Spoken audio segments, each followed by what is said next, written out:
Howdy everyone, Poacher here with an Age of Magic video, and in this video we are going to cover everything you need to know for Portal to the Unknown Level 2. This video is one of 3 I'm releasing, going over each difficulty of the raids. So, if Portal 2 is not what you are up to or you are past this, please check out one of the other 2 videos released. They will detail everything that you need to know for those specific raid difficulties. To unlock Portal to the Unknown Level 2, you need a total of 18,000 Portal Stones. All 30 of your members can enter the raid, and the recommended player level is between 65 and 75. I have also added a recommended heroes list. Note that these heroes may not be useful later on, so when you enter that 75 to 80 level raid, some of these heroes may drop off. Some players out there who are more experienced or have been playing the game for a long time may notice some heroes in here that they may not consider to be on this list. However, as you are still leveling in the game at this point, a lot of these heroes are used for events that take place in the game for event heroes, and these heroes may be some of the strongest heroes in your roster at this time. However, if you are only interested in what heroes are recommended for the highest level raid difficulty, please check out the video for Portal to the Unknown Level 3, as it will have the same information in there with a recommended heroes list. And in like the video for Portals to the Unknown Level 1, some of these heroes are quite hard to get for people leveling up. However, I've still chucked them in there because if you can get them, they will be extremely helpful to you and your team. Taking on the raid can be a very difficult task, however there are people in the community who do their best to help everyone, and Zealoid is definitely one of those community members. These maps contain a significant amount of information from the power level of nodes, where the mini bosses and bosses are on the map, and the amount of power you need to beat in total to achieve the 30, 60 and 100% goals for the raid.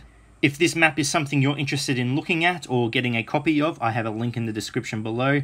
Please feel free to go there, and it will have the map for all 3 difficulties in raid.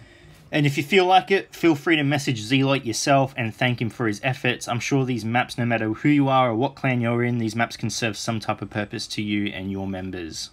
Next, I've made a difficulty rating for the factions you could be versing in this raid. I have many people to thank for this. I had to ask a lot of people their opinions on who they thought were the hardest faction, as I haven't participated in this raid myself. Mainly from the clan Orca, they have been very helpful in helping me decide on which clans were the hardest to verse and why they were the hardest to verse.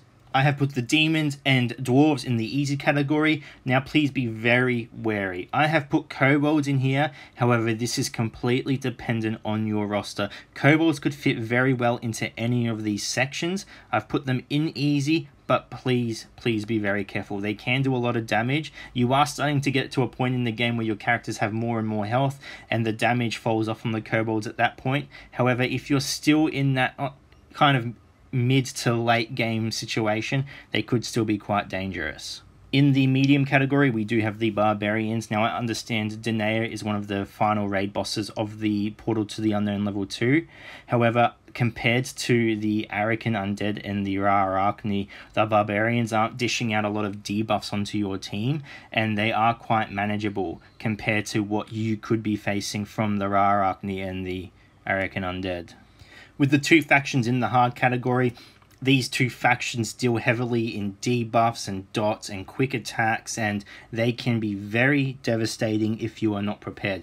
Please take caution when versing these factions. If you are not aware of what these factions can do, you can be blindsided and they will take you out very easily. I have also made information pages detailing the strengths of each of the factions you could potentially verse in Portal to the Unknown Level 2. The Demons have several lockdowns and silences, and they can increase their invasion through Zart, but they are still very manageable. Don't worry too much about this. As long as you spread out your abilities, you know what you're doing, Demons should be one of the easiest teams you deal with within this raid. Next up, we have the Dwarves. They're resilient and they have very strong support units. However, they are very slow. If you have characters on your team that can slow down even further or freeze or stun the enemy, Dwarves again should not be an issue. They're very easy to deal with, and it takes so long for their turns to come around. They can deal a lot of damage. They have some pretty good combinations on their team, but again, one of the easiest teams to deal with. The Kobolds, they rely heavily on buffing each other. They get a lot of speed and attack damage from this. They have evasion and can avoid a lot of your attacks, and they have naturally high crit chance. This is why it's caution. You need to take caution when versing this team. They can just wallop you in damage, and it can become very overwhelming. Later on in the game, this faction is useless. It's not going to be much of a threat, but as you are leveling, please watch out for the Kobolds. Then you have the Barbarians. The Barbarians are a very aggressive and resilient faction.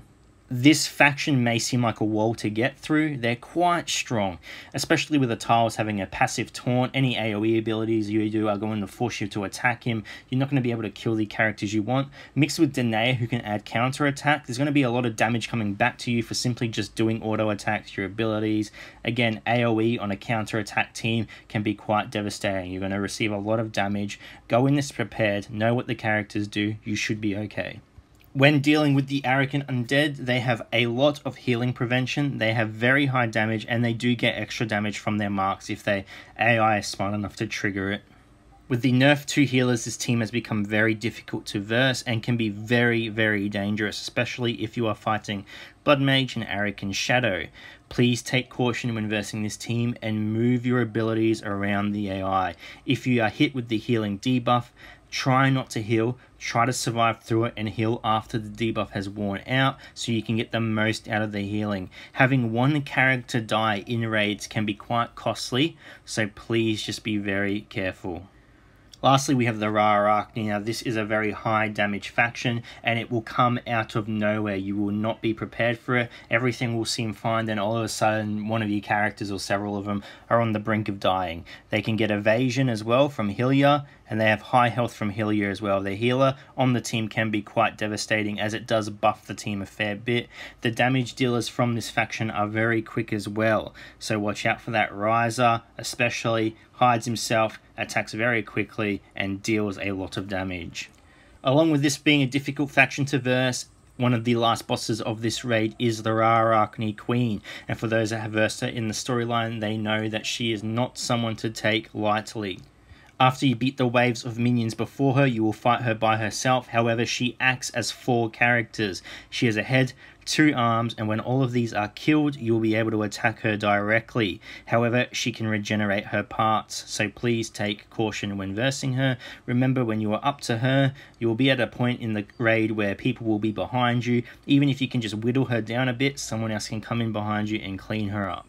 Before we finish, I have made some tips and tricks that will help you and your clan. Number 1 being communicate with your clan. This is the most important. Let your clan know if you need help. There may be people who have not entered the raid yet. They can come in behind you and clean up what you have not been able to finish. Communication is the key to be successful in raids. It is not necessary, but clans that communicate will do a lot better. Number 2, plan accordingly. Study the faction you are fighting and learn how they operate. This also goes to say that learn how to use your champions as well. Learn when to use specific abilities so you are not in the dumpster. Perfect example is when fighting the bugs. Do not use Rock unless you absolutely need to. Do not use his freeze when Riser goes underground. You are not getting the full effect of the ability, and it could lead to you losing. Riser's going to get up, do his damage because he's not stunned. Try get that stun out when everyone is out of evasion. You're going to hit as many people as possible. Obviously, if you need to use the ability, go for it. But yeah, just stuff like that, little things, learn them. It's going to help you a lot in the future. Number 3, do not use auto battle. You are in the 2nd tier of raid at this point of the game. You still do not have a complete roster unless you are wailing out hard and you are buying everything under the sun. Your roster is still very limited. Auto battle can lead to mistakes, it can lead to the loss of characters, and you do not have backups at this point. Please be very cautious. By all means, if you are confident, if you can pay attention and take auto battle off if needed, then do it.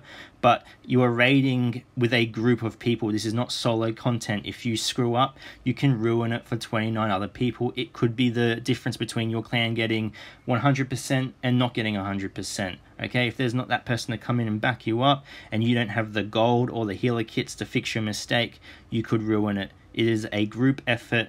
Be mindful of your teammates. Number 5. If you get into trouble, leave the battle. Use that 10 energy. It does not matter. Use your resources the best way you can. 10 energy is nothing compared to the healer kits in the game. Healing a character will be much more cost effective than having to revive a character, and your stamina regenerates, okay? It may be a slow regeneration, but it regenerates for free where your hero's health does not. Lastly, number 5, help your clan leader. If you are not an established clan, you're still making your way in the world, your clan leader is going to have a lot on their hands between recruiting, dealing with people's issues, dealing with their own issues, sorting out raid teams, making sure everyone's doing the best they can. It can be quite overwhelming. Even doing something just as small as declaring what path you want to take, or letting the clan know you're happy to take a harder path than the rest so you can help everyone out, is going to go a long way. Obviously, don't overstep your bounds. If you're just a person in the clan, then, you know, maybe the clan leader has their own method or way they wish to do things, but offering to help is not going to hurt anyone. And in the end, you are doing this raid with 29 other people. You need to work together, and just helping each other out is going to go a long way. Anyway guys, I hope this video has helped you in some way. I hope it pushes your clan that little bit further, and in no time at all you should be entering raid tier 3 and conquering that stuff and then becoming one of the top guilds in the world. It's all possible. It's going to take some time, but I believe in you all. As usual, thank you so much for watching, and if you have any questions, please feel free to leave a comment below and I'll answer it to the best of my ability. And wherever you are in the world, please take care of yourself.